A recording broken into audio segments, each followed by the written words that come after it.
Elise Haldane sat alone in her corner office on the 14th floor, watching the security feed on her laptop. The locksmith she had called to service the executive safe knelt in front of the vault door, studied the keypad for exactly 2 seconds, and punched in 8 digits without hesitation.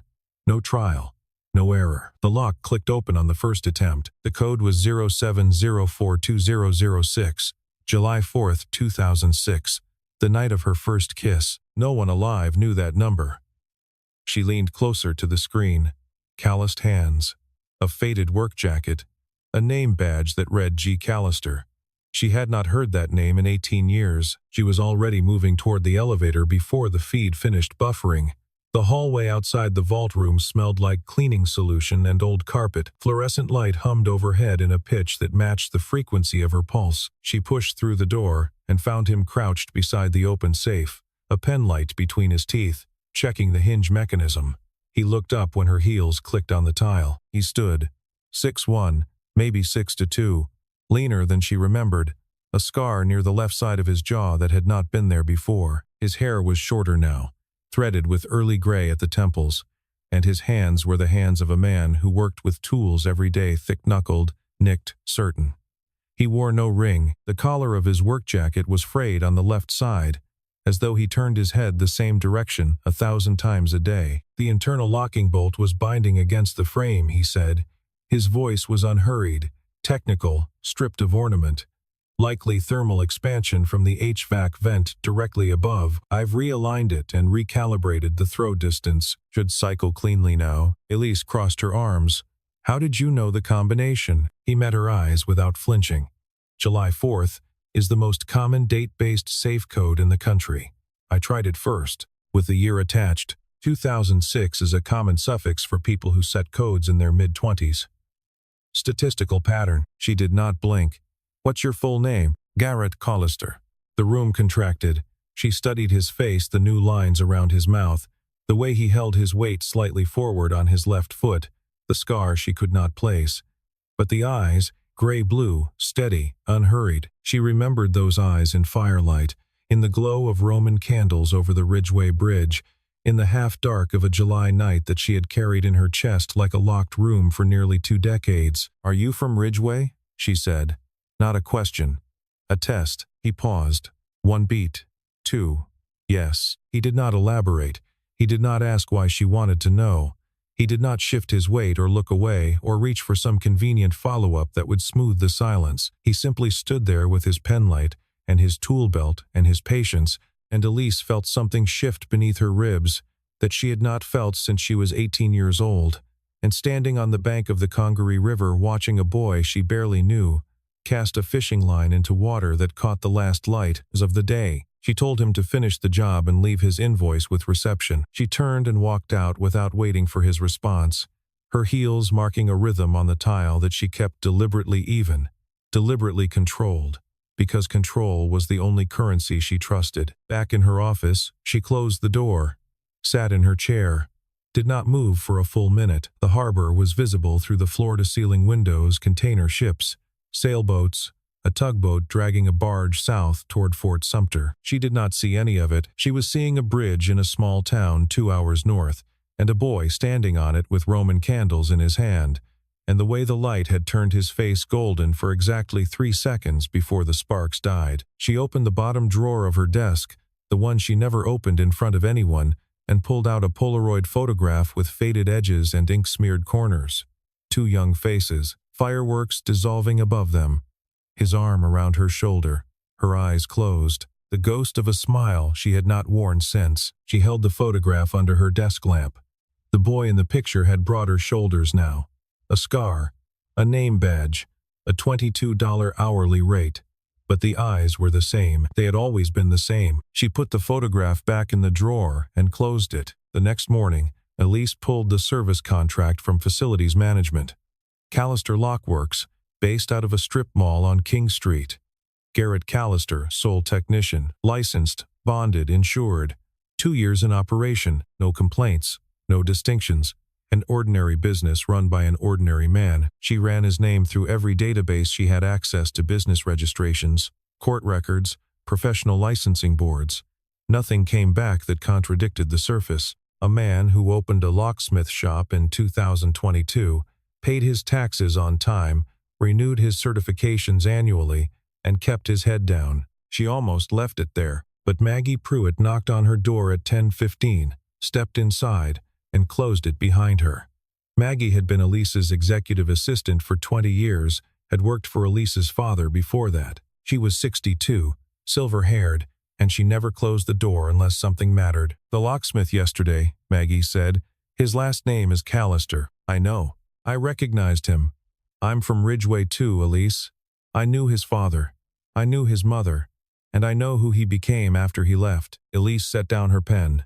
Maggie sat in the chair across the desk, folded her hands in her lap the way she always did when delivering information she had weighed carefully, and told her Garrett Callister was not a locksmith, or rather, he was now, but 4 years ago, he had been the lead security architect at Sentinel Defense Systems, one of the most advanced cybersecurity firms contracted by the Department of Defense. He had designed encryption protocols for classified military networks.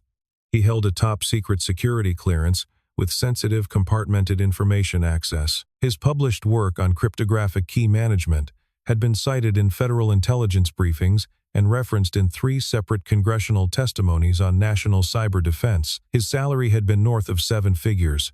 His name appeared on 11 patents. Then his wife, Elena, was diagnosed with pancreatic cancer.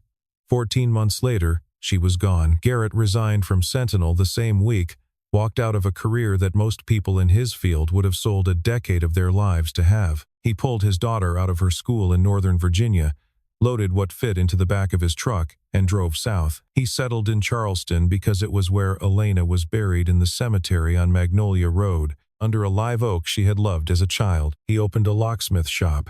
He picked up contracts. He fixed safes and rekeyed deadbolts and installed panic bars on school doors. He drove a 12-year-old pickup truck with a child's booster seat on the passenger side and a toolbox bolted to the bed. He charged $22 an hour and never negotiated. Elise stood and walked to the window. In the parking lot below, Garrett's truck was still in the corner spot dented fender, a decal from a bait shop peeling off the bumper. The late morning sun made the windshield opaque. She could not see inside, but she knew what was there. A booster seat with a purple cover, a water bottle in the cup holder, a stack of hand-drawn maps held together with a rubber band. Evidence of a life deliberately shrunk to the dimensions of what mattered. She thought about the boy under the fireworks. She thought about the man kneeling in front of her safe, entering the code without hesitation, as if those 8 digits were something he had carried in his own chest as long as she had. The boy who kissed her on the Ridgeway Bridge had become one of the most brilliant minds in American cybersecurity. And now he fixed locks for $22 an hour. Not because he had failed, not because the world had broken him, because he had chosen the size of his life with the same precision he had once used to design encryption systems for the Pentagon. Maggie was watching her from the chair, hands still folded. "Does he know," Elise said quietly, "that I run this company?" Maggie paused.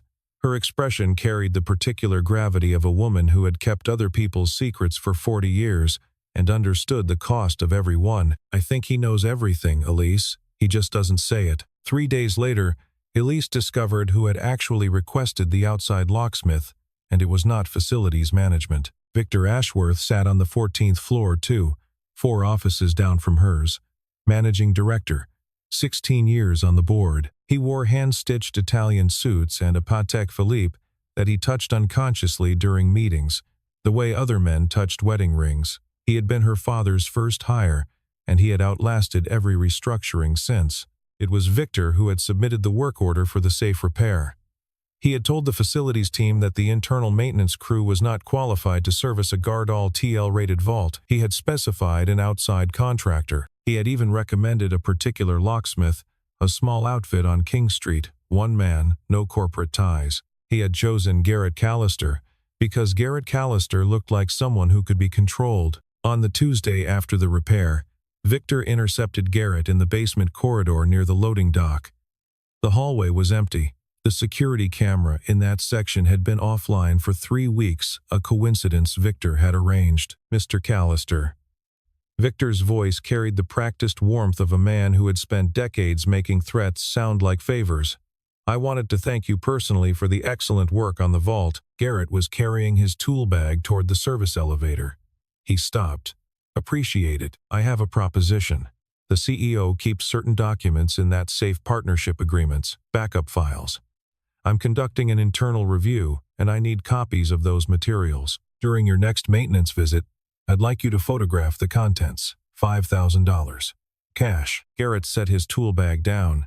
He looked at Victor the way a man looks at a road sign in a language he can read perfectly, but chooses not to acknowledge. "No," Garrett said. Victor's smile thinned. "I can make sure your contract with this building is terminated by Friday. I can make sure every commercial property management firm in Charleston knows your name, and not in a favorable context." Garrett picked up his bag. He did not raise his voice. He did not defend himself. He simply looked at Victor with an expression that contained no fear, no anger, and no negotiation. Then he walked to the elevator and pressed the button. Victor stood in the empty corridor and listened to the doors close. Something about the way Callister had looked at him, the stillness, the absence of reaction, did not match a man who fixed locks for a living. Victor pulled out his phone and dialed a number he kept for situations that required information delivered without questions. "I need a full background on a man named Garrett Callister," he said. "Everything you can find. Everything." Meanwhile, 14 floors above, Elise sat in her office reviewing the facility's log. She had not asked anyone to service the safe. The work order listed Victor Ashworth as the requesting party. She turned the detail over in her mind. Slowly, the way she turned everything, looking for the edge, the seam, the thing that did not fit. The safe had been functioning normally. The audit cycle had just begun. And Victor, who never involved himself in building maintenance, had personally arranged for a stranger to open her vault. She picked up her phone and dialed Garrett's shop number. It rang 4 times. "Callister Lockworks. Mr. Callister. This is Elise Haldane. I'm calling about the safe again. The bolt seems to be sticking on the 3rd rotation." A pause. They both knew the bolt was fine. "I can come by Thursday." "Thursday works." She hung up and sat very still. Outside, a cargo ship moved through the harbor, its horn low and long across the water. Thursday came gray and warm. Garrett arrived at 9, signed in at the lobby desk, and took the service elevator to 14. Elise met him at her office door, not at the vault. She led him inside and closed the door behind them. He set his bag down and moved toward the safe in the corner, but Elise did not follow. She stood by the window, arms crossed, watching him. He opened his kit, pulled out a torque gauge, and began checking the bolt assembly. "That painting," he said without looking up. He nodded toward the wall behind her desk. "The watercolor. That's the Ridgeway Bridge." She turned to glance at it, though she knew every brushstroke. "It is. The pilings in the painting, they're the old ones, before the county replaced them in '09. He adjusted a set screw with a precision screwdriver. I used to fish off those pilings, catfish mostly. Occasionally a striper if the tide was right." Elise uncrossed her arms. "I know. I used to sit on the bank and watch." The room held its breath. Neither of them said what both of them were thinking, that the bank was 40 yards from the pilings, that she had been 15 the summer she sat there, that he had known she was watching and had never once looked up, and that the not looking had been its own kind of conversation. Garrett finished the adjustment and stood. "Bolts cycling clean. Shouldn't give you any more trouble. Thank you." She paused. "Do you want coffee?" He looked at her for the first time since entering the room. Not at the CEO. Not at the woman who signed his invoices. At the girl who had sat on the riverbank in cut-off shorts and a faded Braves cap, pretending to read a book she never turned the pages of. "Sure," he said. She poured 2 cups from the French press on her credenza. Black for both. They stood on opposite sides of her desk, and for a moment the office felt like a place where 2 people simply existed instead of performed. "My daughter draws maps," Garrett said. "Ivy. She's 9. She makes up countries, names the rivers, puts little trees along the borders. She drew one last week with a bridge in it that looked like the one in your painting." Elise smiled. It was not the smile she used in board meetings or investor calls. It was a smaller thing, unguarded, the kind of expression that arrived before permission was granted. It was the first real smile she had worn in this office since the day she became CEO. "She sounds wonderful," Elise said. "She is." He finished his coffee, rinsed the mug in the small sink by the bookshelf without being asked, and picked up his bag. At the door he stopped. "The safe's good," he said. You shouldn't need me again. Elise held her coffee with both hands. I'll call if something comes up. He nodded and left.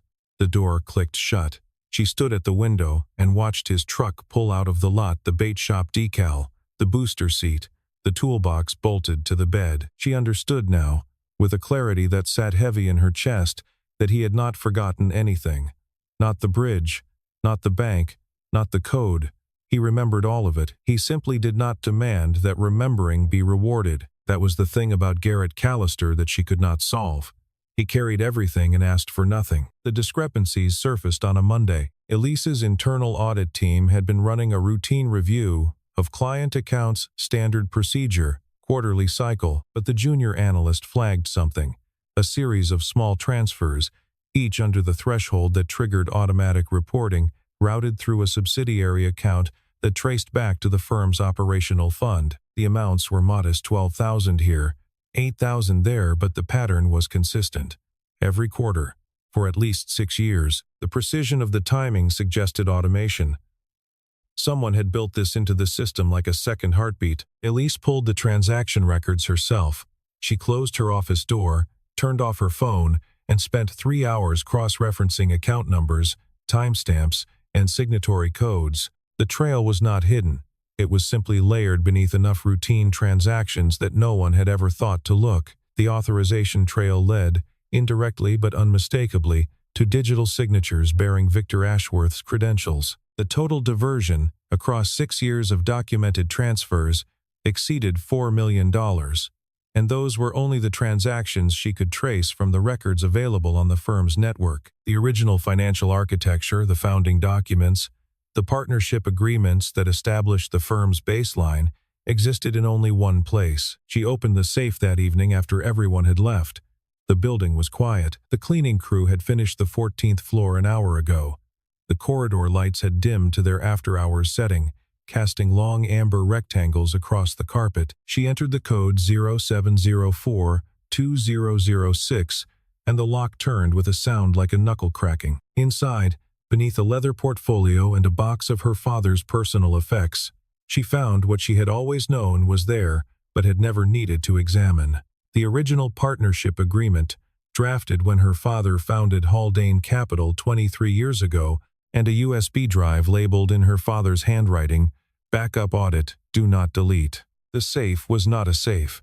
It was a vault of origin, the only place where the founding documents and the original financial architecture of the firm existed in a form that could not be altered digitally. If Victor's fraud extended back to the early years, these documents would show it. And if someone destroyed them, the evidence would be irretrievable. She understood now why Victor had wanted the safe opened. Not repaired, not serviced, opened, accessed, compromised. She picked up her phone. It was 8:15. The harbor outside her window was dark except for the navigation lights of a container ship moving slowly toward the open Atlantic.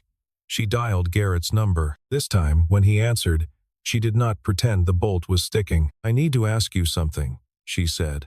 "And I need you to answer as the person you actually are, not the person your business card says you are." Silence on the line. 1 second, 2, 3. She could hear something in the background, the faint sound of a television, a child's voice asking a question, then quiet again. "All right," he said. "Can you upgrade the security on this safe? New encryption layer, tamper detection, something that can't be bypassed by anyone inside this building." Another pause. When he spoke, his voice was the same level, unhurried, exact, but there was something beneath it now. A shift in register so subtle it was almost imperceptible, like a musician moving from one key to an adjacent one. "I can do that. When do you need it?" "As soon as possible. I'll come Saturday, after hours." She hung up and looked at the safe, its steel door still open, the USB drive in her hand. Somewhere in this building, a man she had trusted for 16 years was trying to erase the evidence of what he had done, and the only person she had asked for help was a locksmith who earned $22 an hour and happened to be the most qualified security architect she had ever met. She closed the safe, spun the dial, 0704-2006. The date she had never changed because changing it would have meant admitting it still mattered. Maggie came to Elise's office at 7:45 on a Wednesday evening, After the cleaning crew had finished and the floor was empty, she carried a manila envelope that had gone soft with age. The paper inside yellowed and brittle along the folds. "I should have given this to you years ago," Maggie said. She sat down without being invited the first time in 20 years she had done that. Inside the envelope was a letter, handwritten. Elise recognized the penmanship immediately, her father's. The cramped, forward-leaning script he used for personal correspondence, not the careful block letters of his business memos. The letter was addressed to Donald Callister. Garrett's father, Maggie explained. When Elise's father, Richard Haldane, founded the firm in 2001, he had entered into a private investment agreement with Donald Callister, who held a patent on an adaptive encryption protocol, a method for securing financial data transmissions that was, at the time, ahead of its field by a decade. Richard invested $200,000 in the patent's commercial development. The agreement entitled the Callister family to a percentage of any revenue derived from the technology's deployment. That patent became the technical foundation of Sentinel Defense Systems. The encryption protocol Donald Callister invented was licensed, modified, and scaled into a platform that the Department of Defense adopted for classified communications. It was worth tens of millions, but Donald Callister never saw a dollar of it. The revenue stream had been diverted quietly, incrementally, through a series of shell transactions by a junior partner at Haldane Capital, who had access to the firm's early financial infrastructure, Victor Ashworth. Donald Callister died in 2014 believing his patent had been a commercial failure. He never knew the technology had been deployed at scale. He never knew his family was owed millions. The letter in the envelope was Richard Haldane's attempt to make it right. He had written to Donald, explaining what he had discovered, promising restitution. But the letter was never sent. Richard suffered a stroke 3 days after writing it. He never fully recovered. He died 14 months later, and the letter remained in his personal files, filed, forgotten, buried under 2 decades of corporate paperwork that Maggie had managed alone. "I kept it because I was afraid," Maggie said. Her voice was steady, but her hands were not. "Victor controls the board. He always has.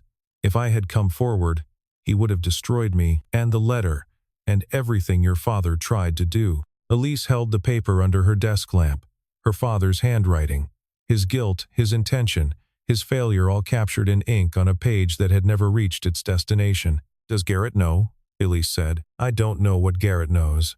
But I know he didn't come back to Charleston by accident." Elise folded the letter carefully along its original creases and placed it back in the envelope.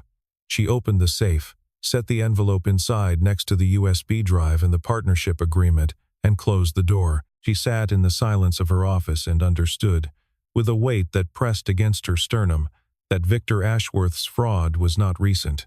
It was foundational. It predated the company's growth, its reputation, its public trust. It went back to the beginning, to 2 fathers, 1 letter, and a debt that had compounded in silence for 23 years. Her father had tried to fix it and failed.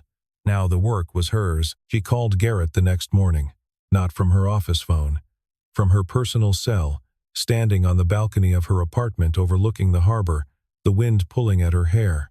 The sun was barely up. The water was the color of pewter. "I need to see you," she said. "Not about the safe." He came to her office at 6 in the evening, after the building had emptied. The corridors were dim, the conference rooms dark, the only sound the low hum of the building's ventilation system cycling through its nighttime mode. She closed the door. She did not sit behind her desk. She stood by the window, the harbor lights beginning to flicker on behind her, and she asked him directly, "Did you come back to Charleston for this company?" He was standing near the bookshelf, his hands at his sides. He wore the same work jacket, the same boots. He did not move. "No." "Did you come back for Victor Ashworth?" "No." "Then why?" He was quiet for a long time. Not the silence of evasion, the silence of a man choosing precision over speed, the way a surgeon chooses an incision point. The office was still. The harbor lights cast long reflections across the ceiling. "Elena is buried at Magnolia Road," he said. "Ivy needed a smaller life, a place where she could ride her bike to school and I could be home by 5. She needed a yard, and a neighbor who waved in the morning, and a father who wasn't on a classified phone call at midnight." Charleston was where Elena grew up. It was the only place that made sense. He paused. looked at the floor, then back at her. "But I knew your company was here. I saw Victor's name on the board listing when I drove past the building the first week we moved. I knew what he did to my father's patent. I've known for years. I found the financial trail when I was still at Sentinel. I had the tools, the clearance, the access to trace every dollar he diverted. I could have gone public. I chose not to. My father was dead. My wife was dying. I didn't have the bandwidth for justice. I had the bandwidth for one thing, keeping a 9-year-old girl's world from collapsing, and I used all of it on that." He stopped, adjusted his weight from his left foot to his right, continued, "When the service call came in for your safe, I recognized the address. Haldane Capital, 14th floor. I didn't plan what happened next. I didn't rehearse it or strategize it or decide in advance to make some kind of point. But when I knelt in front of the keypad, I knew the code. I knew it because I never forgot the date. July 4th, 2006. I typed it because it was the only password that ever meant anything to me." Elise did not cry. She did not move. She stood absolutely still, the way a person stands when something fundamental has shifted inside them, and they are waiting for the new architecture to settle before they trust themselves to speak. It was not the revelation that undid her. It was the way he delivered it, without performance, without accusation, without asking for anything in return. He had stated a fact. He had set it on the table between them like an object he had carried for 18 years and was finally permitted to put down. No wrapping, no ceremony, just the truth, worn smooth from years of silent handling. He picked up his bag. "I'll finish the security upgrade Saturday morning. The new encryption layer will take about 4 hours to calibrate." He walked toward the door. His hand was on the handle when she spoke. "Garrett." He stopped. It was the first time she had used his first name. "Thank you," she said, "for not forgetting." He stood in the doorway for a moment. He did not turn around, but she saw his shoulders settle a fraction of an inch, a release so small that anyone else would have missed it. Then he pulled the door open and walked out, and his footsteps faded down the corridor until the only sound left was the harbor wind pressing against the glass. Victor moved on a Tuesday. He filed an internal complaint with the board's ethics committee, alleging that Garrett Callister had accessed the CEO's private safe without authorization and had been given unsupervised access to confidential company documents. He submitted a request for a restraining order barring Garrett from the building and all Haldane Capital properties. And he circulated a memorandum to each board member, hand-delivered, not emailed, because email left trails, and Victor had spent a career learning which trails to avoid arguing that Elise Haldane had been personally compromised by an outside contractor with an undisclosed prior relationship, and that her continued leadership represented a governance risk requiring immediate remediation. He demanded an emergency vote. Removal of the CEO, effective immediately. The memorandum was printed on heavy stock. It was 4 pages long. It cited corporate governance statutes, fiduciary duty provisions, and 3 precedents from Delaware Chancery Court. It was, Elise thought as she read it at 8 in the morning, the work of a man who had spent 16 years preparing for the moment when the walls closed in. Victor had written his escape route in advance. He had notarized it. He had rehearsed the delivery. She read it twice. Then she set it down on her desk, next to her coffee, which had gone cold in her hand. She opened her laptop and drafted a counter notice. An emergency session of the full board, scheduled for 9 o'clock the following morning. Mandatory attendance. No proxies. No remote participation. She spent the rest of the day assembling the case. The audit trail from the internal review, printed and bound. The original partnership agreement from her father's files, photocopied and notarized. The USB drive with the backup financial data, contents verified and cataloged. Maggie's written statement, signed and witnessed. The unsent letter from her father to Donald Callister, preserved in its original envelope. And Garrett's forensic analysis, a 40-page technical report he had prepared over the weekend at her kitchen table, while Ivy drew maps on the living room floor. The report traced the digital signatures on the diverted transactions, mapped the shell account structure across 12 years of quarterly cycles, and identified the authorization codes that linked every fraudulent transfer back to a single user profile. Victor Ashworth's. Garrett had written the report in the language of his former life, the precise, citation-heavy prose of a Sentinel Defense Systems security architect, Every claim was documented. Every data point was sourced. Every conclusion was supported by the kind of methodical, verifiable evidence that federal prosecutors built indictments on. The analysis was, in the legal sense of the word, unimpeachable. That night, Garrett sat on the porch of his rental house on Cypress Street. The porch light was off. Ivy was asleep in her room. The door cracked. A small lamp shaped like a lighthouse casting a pale beam across her pillow. He could hear the neighbor's sprinkler cycling through its pattern, 5 seconds on, 3 seconds off, 5 seconds on. His phone buzzed. A text from Elise. 2 sentences. Tomorrow. 9 a.m. Are you ready? He typed back without hesitation. I have been for a long time. He set the phone on the armrest and looked at the dark yard.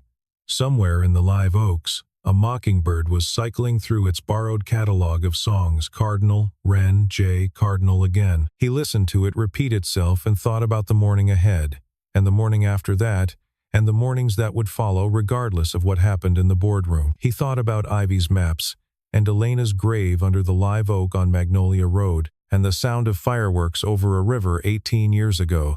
He sat with all of it. He did not try to make it fit. Some things were not meant to fit. They were meant to be carried. The boardroom on the 14th floor had a mahogany table that seated 16.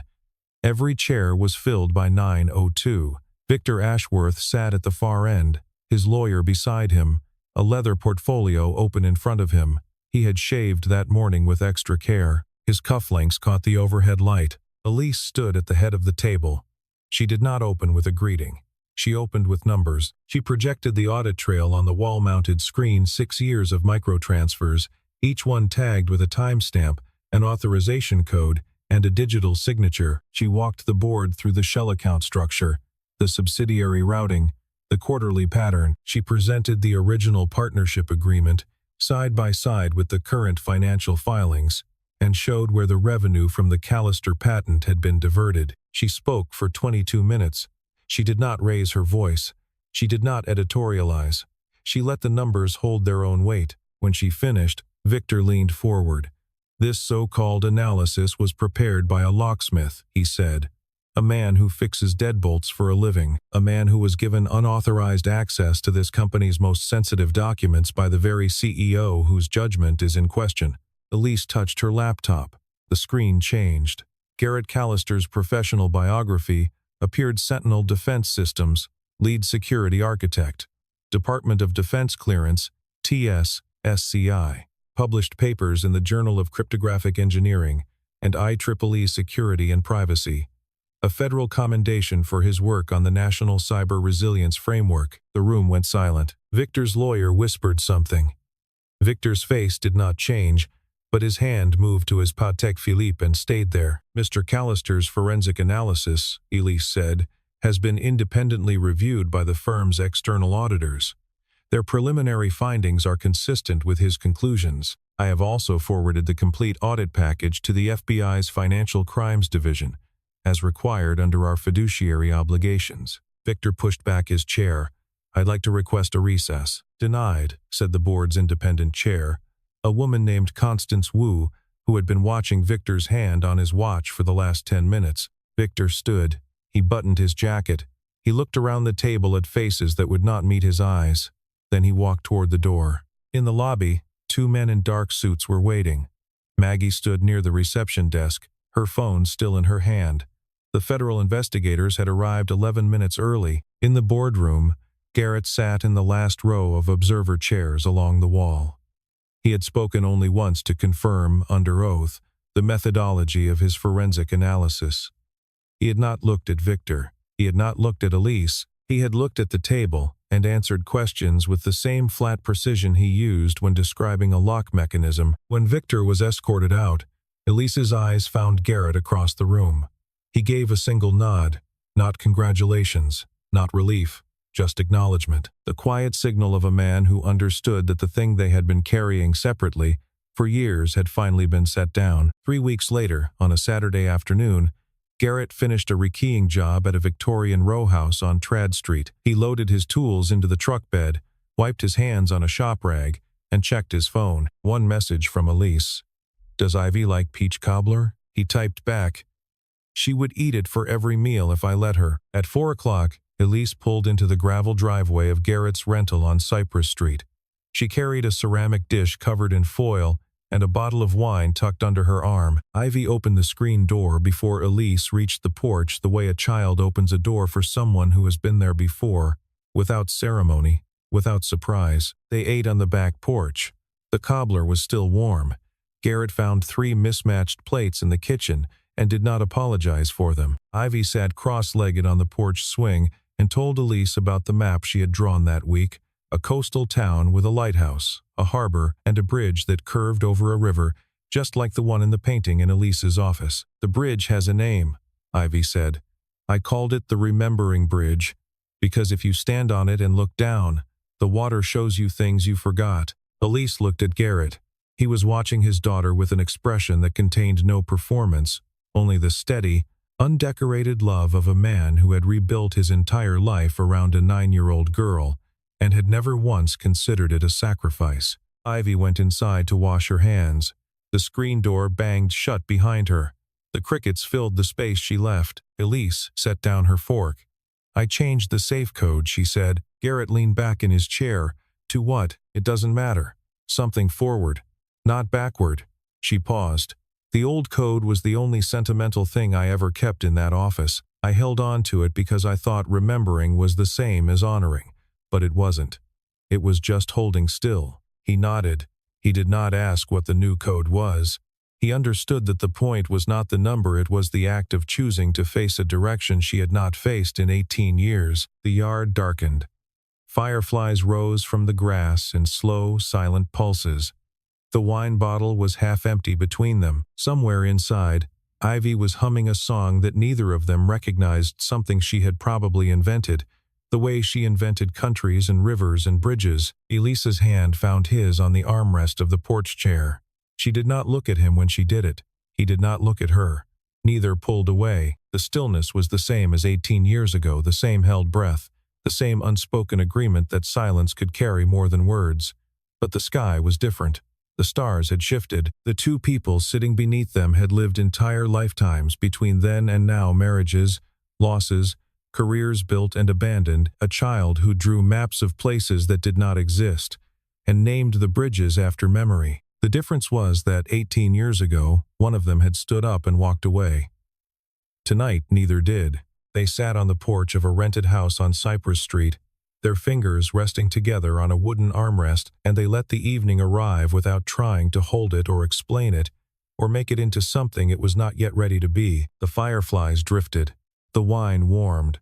The mockingbird and the neighbor's magnolia started up again, cardinal, wren, jay cycling through its borrowed songs, as if trying to find the one that fit. Inside, Ivy finished her map and carried it to the screen door to show them, but she stopped when she saw them sitting there still, quiet, their hands touching, and she smiled the way children smile when they understand something they do not have the words for. She set the map on the kitchen table and went to brush her teeth, leaving them to the porch, the fireflies, and the long, unhurried dark.